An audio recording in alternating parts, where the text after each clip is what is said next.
Bismillahirrahmanirrahim. Assalamualaikum warahmatullahi wabarakatuh.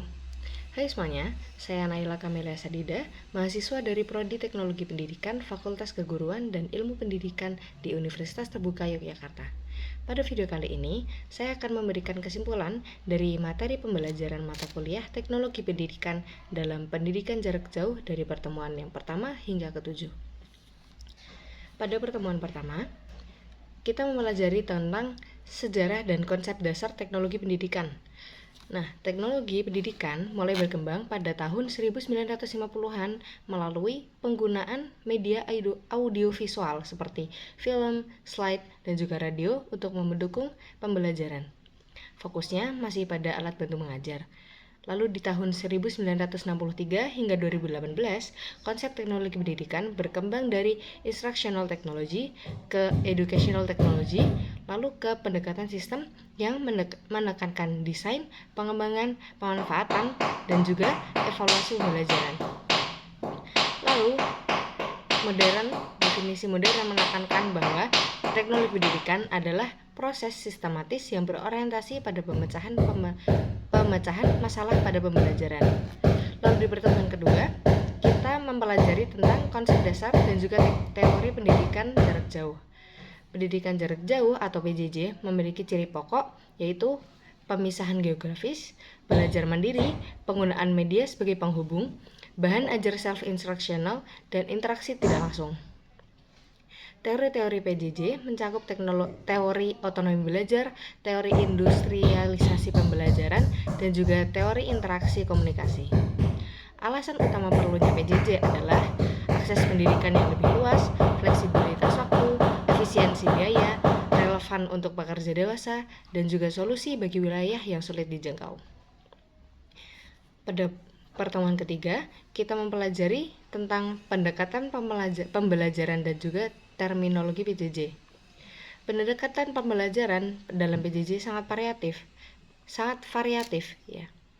Yang pertama adalah pembelajaran berbasis modul, yang kedua dapat melalui tutorial online, yang ketiga tatap maya, yang keempat multimedia interaktif, hingga mobile learning. Pada pertemuan keempat, kita mempelajari tentang pendekatan sistem dan juga manajemen pembelajaran. Pendekatan sistem membantu PJJ untuk berjalan terstruktur, mulai dari analisis kebutuhan, desain instruksional, pemilihan media, hingga evaluasi.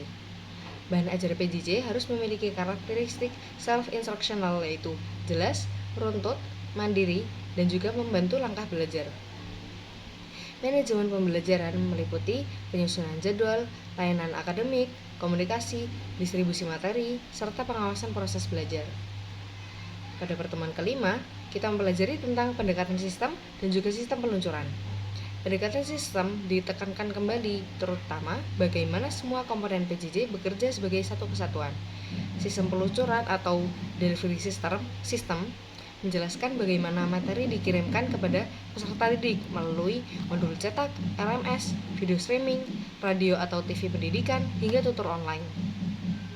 Pada pertemuan ke-6, kita mempelajari tentang desain pembelajaran untuk PJJ. Fokus pada perancangan pembelajaran menggunakan model seperti ADDIE. Lalu pentingnya analisis kebutuhan, perumusan tujuan, penyusunan strategi belajar mandiri, pemilihan media, dan juga evaluasi yang sesuai dengan PJJ. Intinya, desain pembelajaran yang dibuat harus jelas, modular, mudah dipahami. Pada pertemuan ke-7, kita melajari tentang kelanjutan desain pembelajaran PJJ hampir sama dengan pertemuan ke-6, yaitu dengan penekanan pada pengembangan materi, pembuatan aktivitas belajar, dan juga penilaian yang adil dan juga fleksibel.